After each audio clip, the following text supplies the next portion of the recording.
Jonathan Reynolds, host of Talent Talks podcast. I'm sitting here in sunny Southern California. Home for me, not really anymore, but I used to live here. And I'm back here with a bunch of business leaders, coaches, consultants. And I'm sitting here with a new friend, Marshall Krupp. It is good to have you on the show. Nice to be here, Jonathan. Yeah, it's good to have you. Now, you are a certified EOS Implementer, the Entrepreneurial Operating System Implementer. It's easy, especially on this podcast, to start talking about what we do, which is a bit of an identity thing. But let's get some of these things. I want to hear what it is you do, and then we're going to go deeper and below the surface at some point here. But tell us what you do. From the simplest perspective is I help entrepreneurs be more successful, more efficient, more effective, more productive, get to profitability, have fun doing what they're doing, enjoying what they're doing. And having an employment relationship with their staff in such a way that they all have a successful time. Oh, that's great. How did you get into the EOS world? Well, I was a Vistage chair for 7 years and worked with executives, one-on-one with executives. And I started to realize that, the executives own the company. They run the company. They're the final decision makers of the company. But the real people who run the companies are the middle management people, the leadership teams.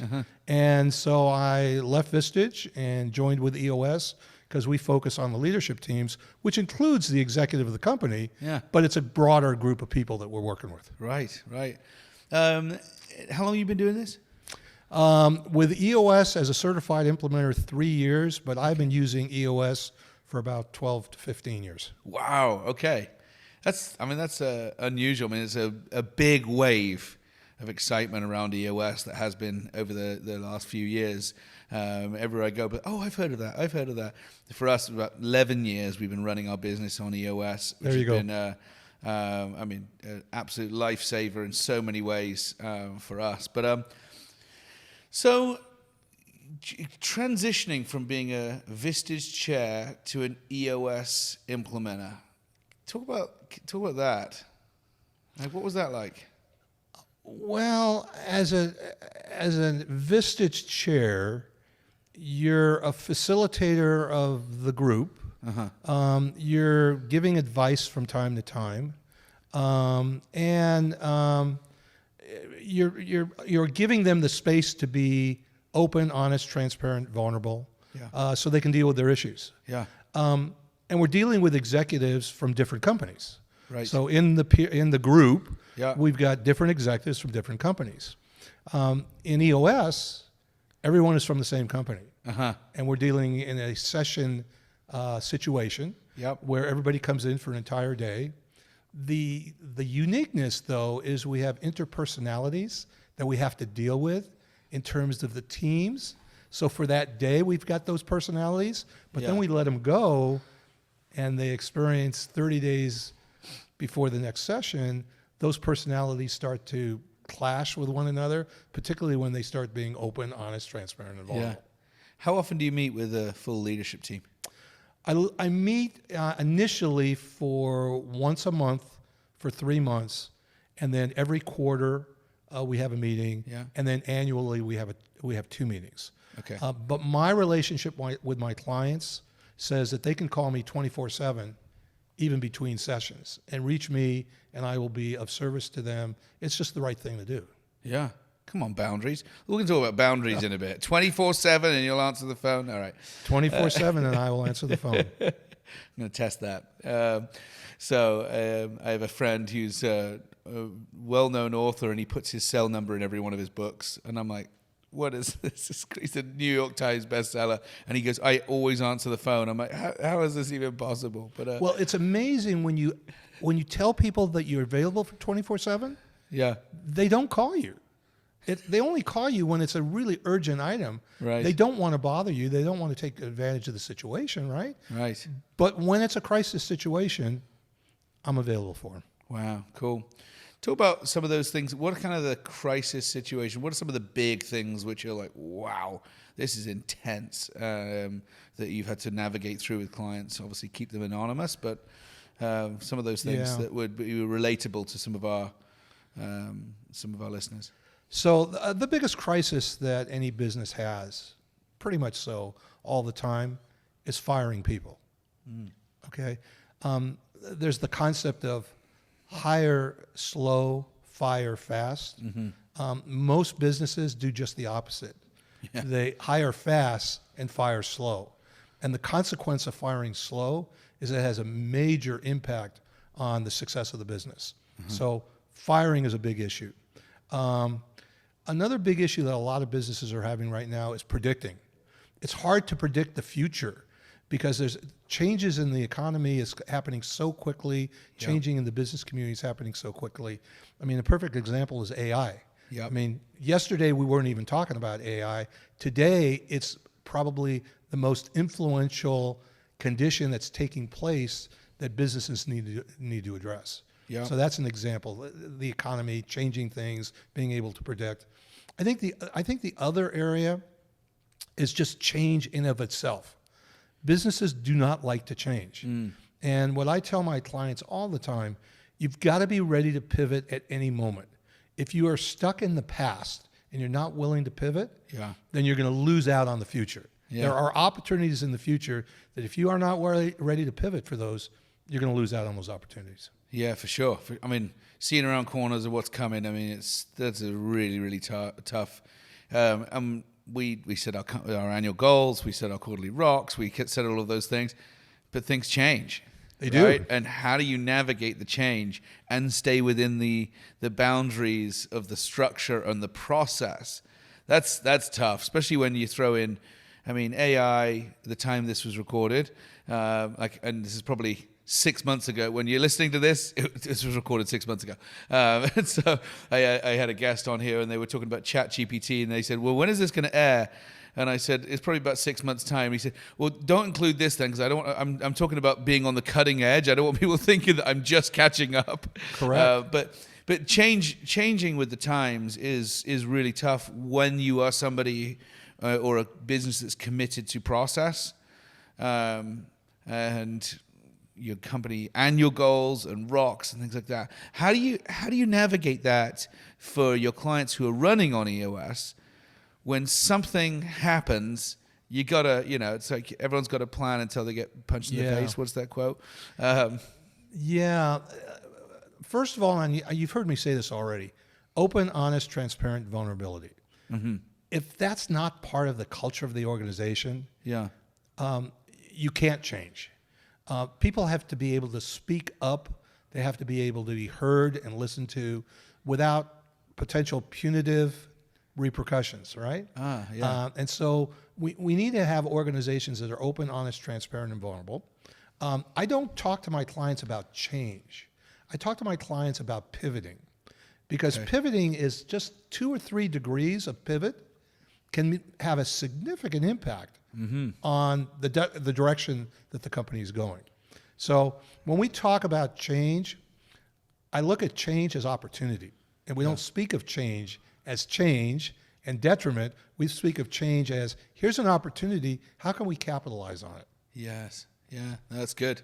That's good. Yeah, I was in my Vistage group yesterday, and we were talking about kind of blue ocean strategy, kind of what are these opportunities that are sitting on the horizon that we're not capitalizing on. And it was great exercise going through kind of like, where are the opportunities? And it was just that. It was opportunities to pivot, opportunities to serve our customers in a different way, and not saying we don't do that, to saying like, well, we could do that. What would it take to serve you in this way? It's brilliant. Yeah. So talk a little bit more about what it means to be a certified EOS implementer.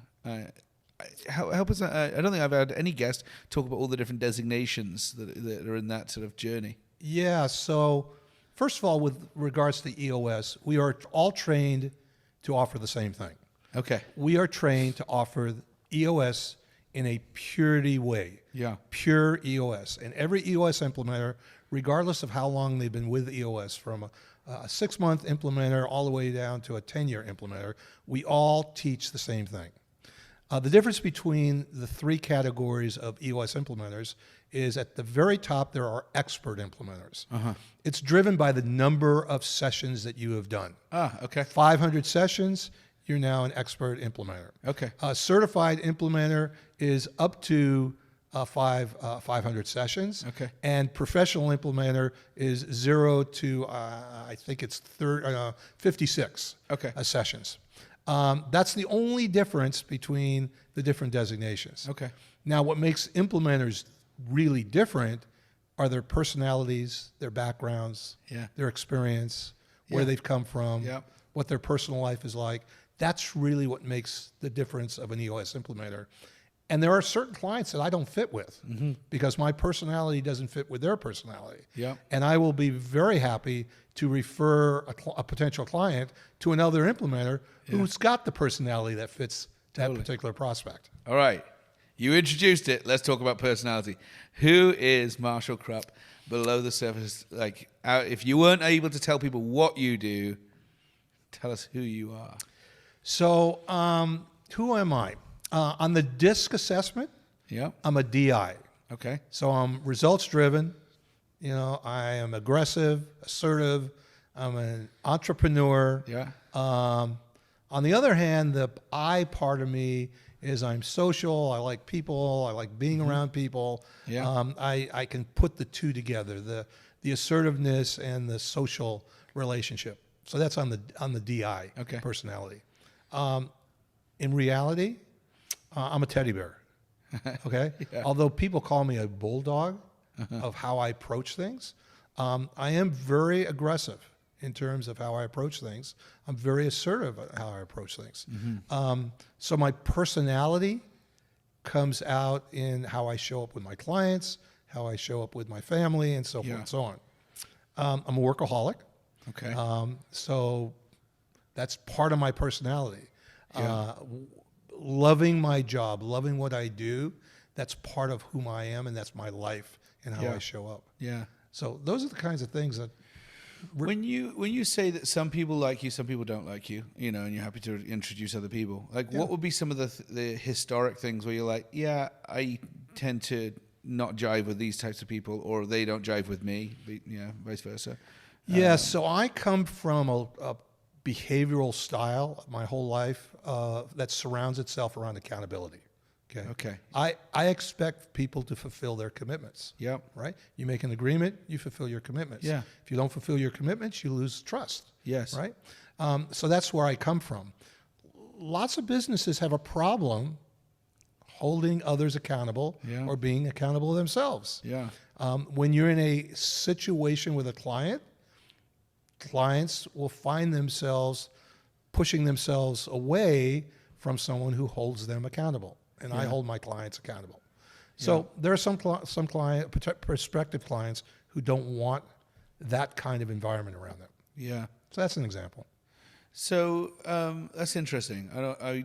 I want to come back to accountability because I think that's we probably we could talk about that for a long time. I love the topic of accountability.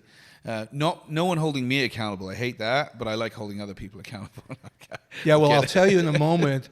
No one can hold someone accountable. True accountability does not have to do with holding someone accountable.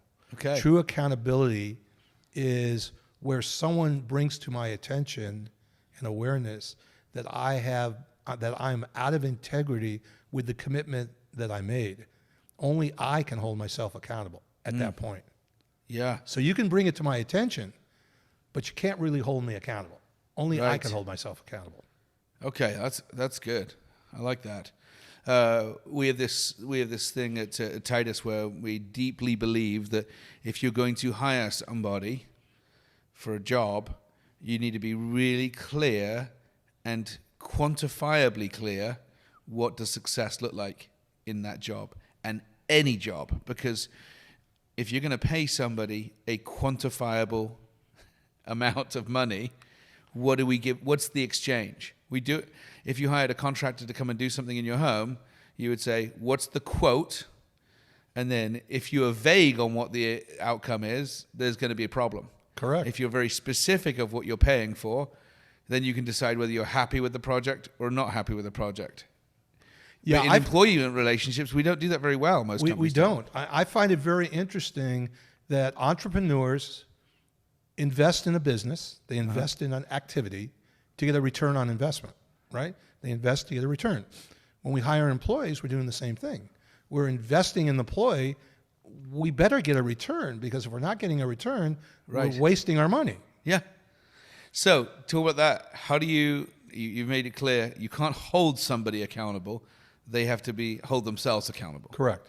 Personal accountability. Correct. And so how do you do that? How do you create a culture like that? So the first thing to the path of accountability is making sure that you have agreements.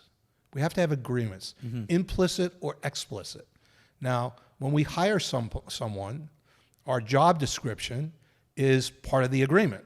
You're agreeing to join our company based upon the contract that we have, which is your job description, right? So if you fail to meet your job description, I'm going to bring it to your attention. When I bring it to your attention, I'm seeking a behavioral change. If you continue to repeat the same thing over and over again, that poor behavior, then probably you don't belong in the business.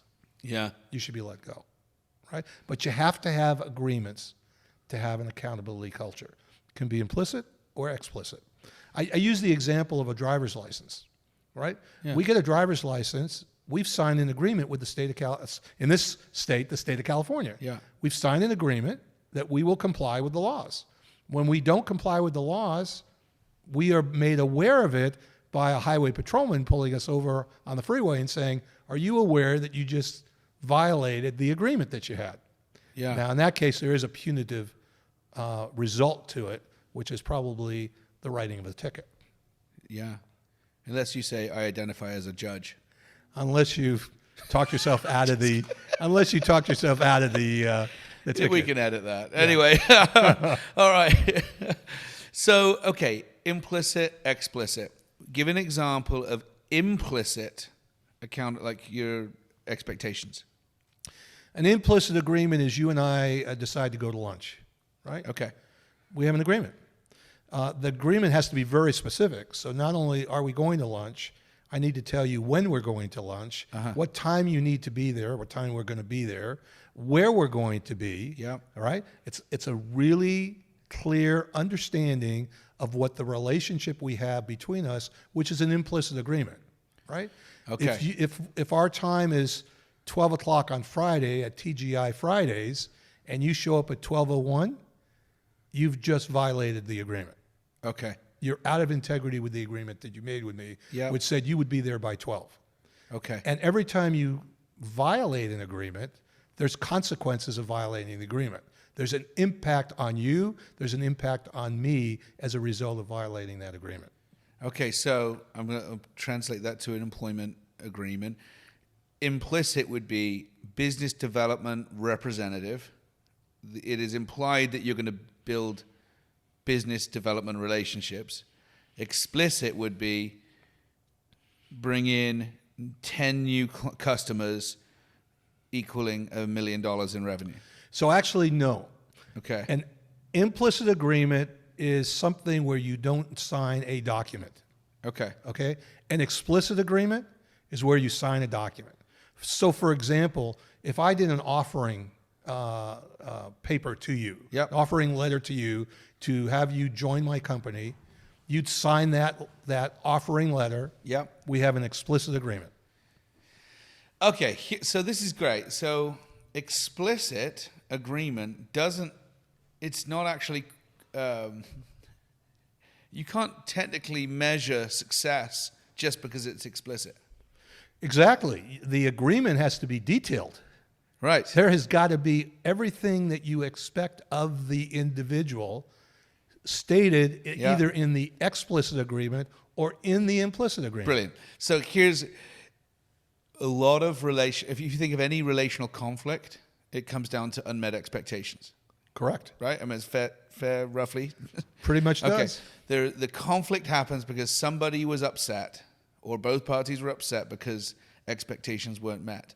So you could say, I explicitly read, or it was very explicit that my job description was build relationships, work the territory, have lunches with prospects, and whatever. Like, it's explicit there, and I did all of those things, and somebody goes, the manager says, I'm terminating you because you've lack of performance. You're like, I explicitly read, yes, and I did all of those things. I did everything on my job description, and they still fired me. Well, because we didn't actually show the expectation of the outcome versus the input. Absolutely. In most agreements, we don't have measurements. We have expectations of interpretation. We interpret what those expectations are. Until we have KPIs, metrics, or measurements identified in every agreement, it's hard to understand what is really expected of me. So if, for example, a salesperson has the requirement to go contact contact prospects, that's one thing. But I put explicitly that they have to contact 10 prospects per day. If they only do 9, they have failed to fulfill the commitment that they made to me. Right. And that's how you determine whether a person is successful or not, when you have metrics, KPIs, measurements. Yeah, big time. Well, I mean, you're talking my language here. I mean, this is what we live and breathe, right? Right. I think we're the only company in the world who guarantees the people we recommend that by their anniversary date, they're going to accomplish 100% of what you hired them to do. Because we're recommending this person as somebody who can do this, they will do this, and they want to do this. But guess what? Our guarantee or our promise only works if you are explicit about and quantifiable about the 3 to 5 things that you need them to get done. And it is very, very clear. And then we will put a system in place to how we're going to measure that, where they know where they stand at any given time. Which I think is super, super important, because if you have a relationship with somebody and there's unmet expectations, you got to talk about, hey, I'm frustrated, I'm disappointed, I'm upset, and I'm trying to figure out why I am, and I realized that I thought this was going to happen. You say lunch. Okay, we agreed to have lunch and be there at noon. You said lunchtime. I'm like, right. I said lunchtime, but lunchtime to me is 1 and lunchtime to you is noon. Exactly. Like, you're disappointed because I didn't show up on time, but we didn't actually say what time. Correct. So, and my expectation is different than your expectation. Yeah. Here's the other thing that's interesting in accountability.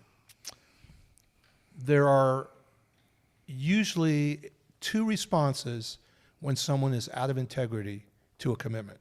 The first response is an excuse. They give you an excuse. The second is a reason. Now people say, wait a minute, aren't excuses and reasons the same thing? No. Excuses are things that I have control over. So for example, if I'm to meet you for lunch and I get a phone call at 11:45 and that phone call runs longer than 15 minutes and I'm late because of that, that's an excuse, because I could have chosen to hang up on the phone or get off the phone earlier. However, same situation, I'm on the phone, there's an earthquake, I end up, under debris, I can't make it to lunch because of the earthquake. I didn't have any control over that. So in my world, there's no such thing as excuses. I don't allow excuses. I only allow reasons. Okay. So if you come to me and tell me you're late for lunch and you give me an excuse, you're out of integrity. If you come to me and say, I have a legitimate reason for not showing up, okay, I understand that. It's a delicate balance between the two, but it's really a significant thing to understand when you're trying to create a culture of accountability. Wow. Yeah, I mean, that's you have a high bar. I have a high bar. And that would be part of your DNA personality. Where did that come from? Oh, my dad. Yeah. Clearly, his way of living, he taught me there are no such things as excuses, period. I didn't understand it. As a child growing up, you don't understand that. Yeah. Right? But that was the high bar. There are no excuses. You should do everything that you can do in order to commit and then follow through on the commitment. Yeah. What did that look like as a kid for you? Like that sounds like very structured, or it's holding you accountable. Okay, or you must hold yourself accountable. Sorry, no one can hold you accountable. But Exactly. like, what was that like as a child? Well, here's the thing that I learned as a child. I learned that failing to fulfill your commitments resulted in punishment. Most people who hear the word accountability think punishment. Okay? If you hold me accountable, and I don't do something, then I'm wrong. And if I'm wrong, I'm going to be punished. Yeah. Accountability is not about punishment. We learn that as children, but it's not about punishment. Really what accountability is about is changing the behavior. Yeah. Okay? So when I make you aware that you're out of integrity with a commitment you made to me, what I'm really trying to do is get you to change your behavior so that we can have a more trusting relationship. Right. All right. I'm listening to this going, where are your regrets? When you look back and you're like, I have not lived, I'd be willing to bet that you've failed on this standard for yourself. Absolutely. Okay. Big regret. What's an example relationally where you're like, man, if I could undo that one, I have failed majorly. And I know a lot of guys go through this, probably more guys than women. When you get a divorce and you're early with a child, 1, 2 years old, and you get a divorce, and for some reason the relationship with the child sort of gets a bigger gap over the years. You look back at that and say, God, I was out of integrity. I was still the father. I should have still been there. It was the right thing to do. I didn't do it. Didn't hold myself accountable to what I was responsible for, right? Right. I have a daughter right now, right? Yeah. She's 50. She's going to be 50 this year. Right? Whoa. Yeah, she's going to be 50 this year. Wow. And we have the best relationship now. But when I look back during her years of growth, I wasn't there for her, right? So there's an example. And I could show you hundreds of examples where I wasn't at the high level of integrity around my commitments, right? For me, my moment when I started to realize this, believe it or not, was when I was 50 years old. 50 years old, I recognized there was something that I wasn't doing that wasn't right. And I recognized it, and I pivoted at that point. And today, pretty much you can say I hold myself accountable. Now, do I fail? Absolutely. There are times when I fail. Everybody fails. It's part of life. It's part of being human, right? Yeah. Now, hearing you, I'm processing through my own journeys. I think historically, when I've kind of held a really high bar on something, like this is really important. Like even at Titus, we talk about our values and what sets our standard of excellence. And we hold people to a very high bar on that, of all of our values, our core values as a company. And we're really clear on the definition of those as well, so the expectation's clear. And then I fail, and I miss the mark, or I completely, I don't know what just happened there, but I completely violated the integrity of what I'm saying. Now what? Now what do I do? And I think just even that process of recognition that I'm a human, recognition of my own, the humanity of failing, of missing the mark, and needing other people's mercy. And depending on your worldview, for me, I need God's mercy because I really screwed this thing up, and I'm caught off guard with it. But it causes me to be more gracious and merciful with other people. Yeah, I totally agree with you. And here's what I've come to realize. I'm human. The people around me are human. Yeah. The more humility I have, the greater I can be there for others. Yeah. the more I recognize that I can be empathetic to them, I can be more empathetic to myself too. Right. So I can fail and still pick myself up and say, let's move on. Let's forget the past. I live in the moment.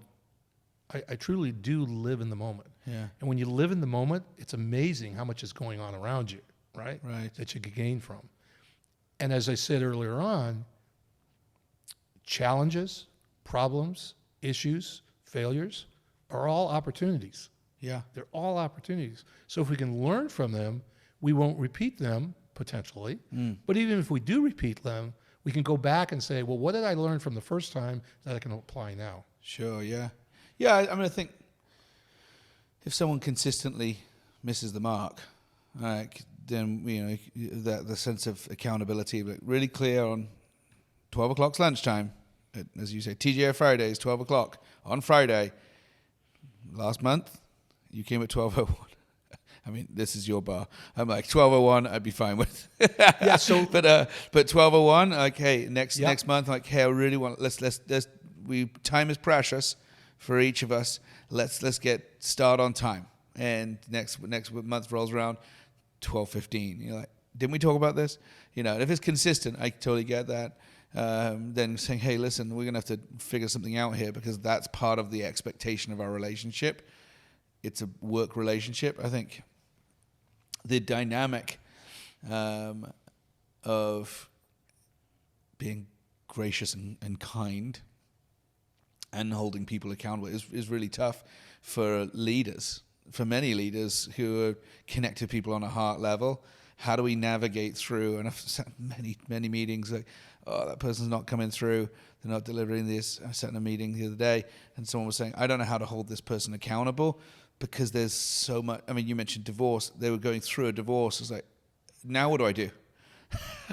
So I've developed an 8-step process. Okay. Of how you go about holding someone accountable. Okay. And it works. You can't hold someone accountable. Huh? You can't hold someone accountable. No, it's a process messing with you. for going through the process of holding a high level of accountability. Let me share this. I had a company for 33 years. Yeah. At any one time, I had about 40 people working for me. I never fired an employee in the entire 33 years. Never fired an employee. Okay. I lost a lot of employees. A lot of employees chose to leave because they were no longer a fit, but I never had to fire an employee. I never had to say, you are fired. I'd have a conversation with them, and I would share with them that they have 2 options. Option 1 is you can conform. You can fulfill the expectations we have of you. You can behave accordingly, and so forth and so on. Or you can choose to leave. It's a choice. Okay? I'm not making the choice for you. You're going to make the choice for yourself. You either conform or there's the door. So what's the difference between that? I mean, you talk about hire, slow, fire, fast.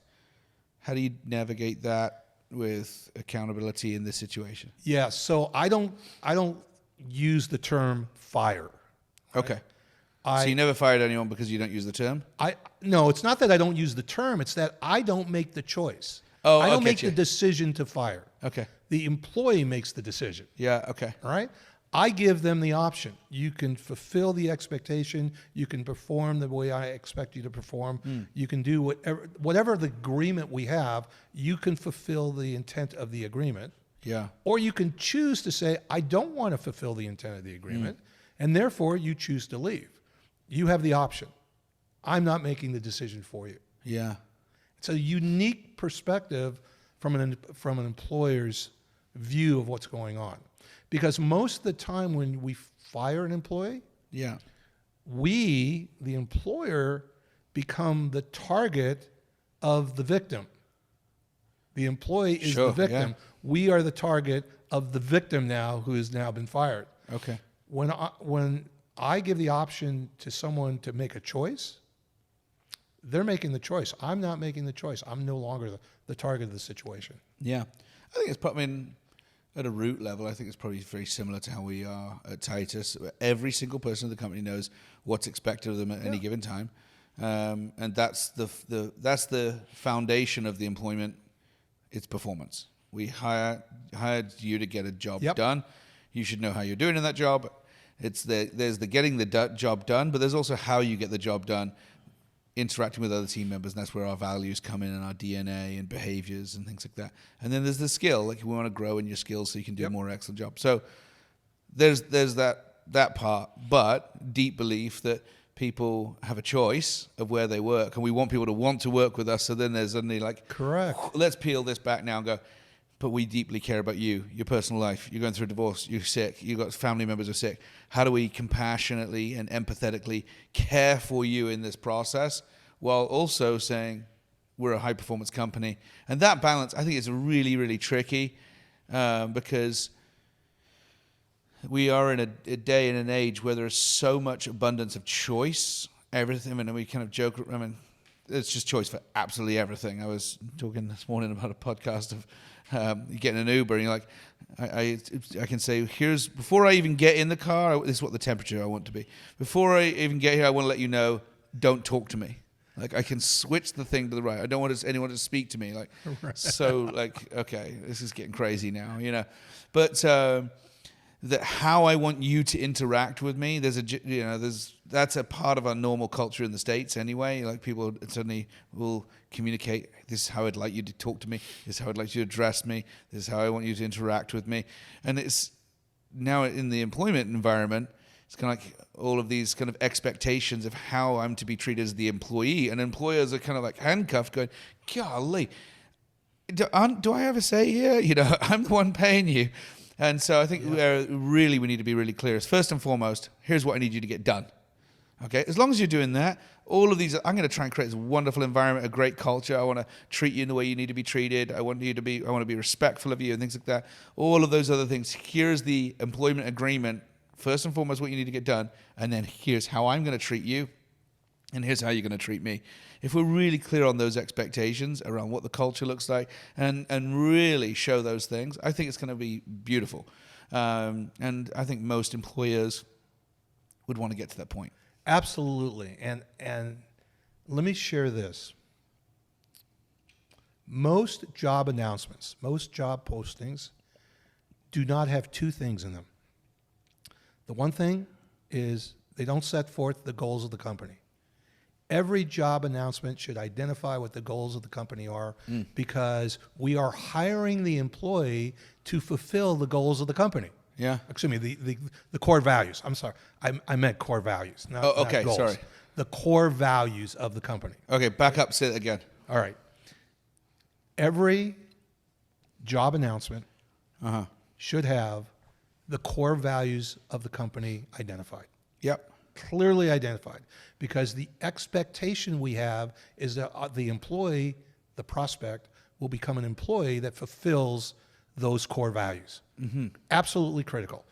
Most job descriptions don't identify the core values of a company. Should be right out there in front. The second thing that most announcements don't have is the measurements by which we will determine your success. We list all these tasks. We want you to do this and this and this, and everybody says, yes, I will do that.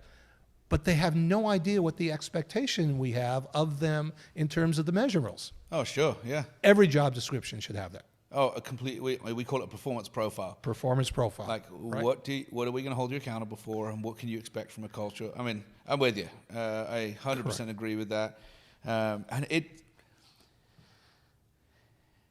We have, I mean, we do it in everything. We have marriage vows. Like, here are my vows to you. These are the things I'm going to commit to, right. Okay? Until death do us part. We don't do that in employment. You know, here you go. Here's the salary until death do us part. But it's like, here's the agreement. Here's what the expectation is. It brings so much more peace to people. You know, one of the most stressful things in life is there's death in the family, moving house, and moving job. Like, moving jobs is one of the top 3 stresses in life. And if you peel that back and say, okay, why is it so stressful? It is expectation.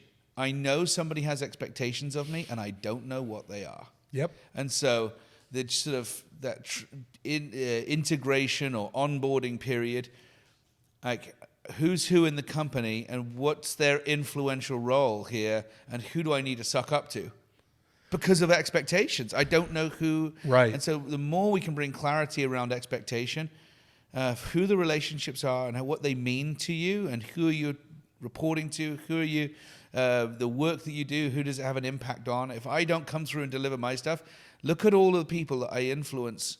My missing the mark would impact these people. They can't get their job done. You need to know those things because it brings actually clarity, brings peace. Yeah, I totally agree. And when you look at EOS, one of the values of EOS is that it's built around making clear what our expectations are. Yeah. You know, we have the vision component of EOS. It's 2 pages, right? It clearly states this is what we expect this company is going to do in the future, right? We have the right people, right seats portion of EOS. We have the data. We know data doesn't lie, right? So data becomes part of how we run our company. Yeah. We expect the data to show whether we're failing or we're succeeding. That's part of our expectations. Dealing with issues and getting to the root cause, right? Yeah. Our expectation is we are not going to deal on the surface. We're going to dig deep and deep and deep and deep and get to a point where we get to the root cause, and that's what we're going to deal with. The issues are simply the symptoms of what's going wrong, right? Yeah. And then processes. Process is all about expectations, Yep. right? We're going to develop a process. It's expected that everybody will follow the process. And then ultimately the concept of traction, meaning we're going to execute on a regular basis and we're going to hold each other accountable to make sure that our vision is fulfilled. Yeah. And it's all driven by what are our expectations of the people who are on the leadership team, and as it folds down into the rest of the company, everybody else in the company. Yeah. So you're right. So somebody's listening to this, they're a business owner, business leader, and they're like, I like this concept. I'm interested in what Marshall's talking about, this whole topic of accountability. We need more of that here. And he just introduced a whole bunch of other things, these process and data and accountability, and right people, right seats. Where do they come to find you? Well, they can do 2 things. They can look me up on www.eosworldwide.com and look up Marshall Krupp. Okay. Or they can reach me at www.peerexecutiveboards.com. Peer Executive Boards. Okay. Peerexecutiveboards with an S.com. Or they can clearly call you and you can refer them to me. There you go. Sounds good. Well, it's good to have you on the show. Thanks so much for coming down. Really appreciate it. Thank you. It's been wonderful, Jonathan. Yeah, great. I wish you all the best in your ventures going forward. Yeah. Thanks so much. Thanks a lot. Thank Cheers. you. Bye.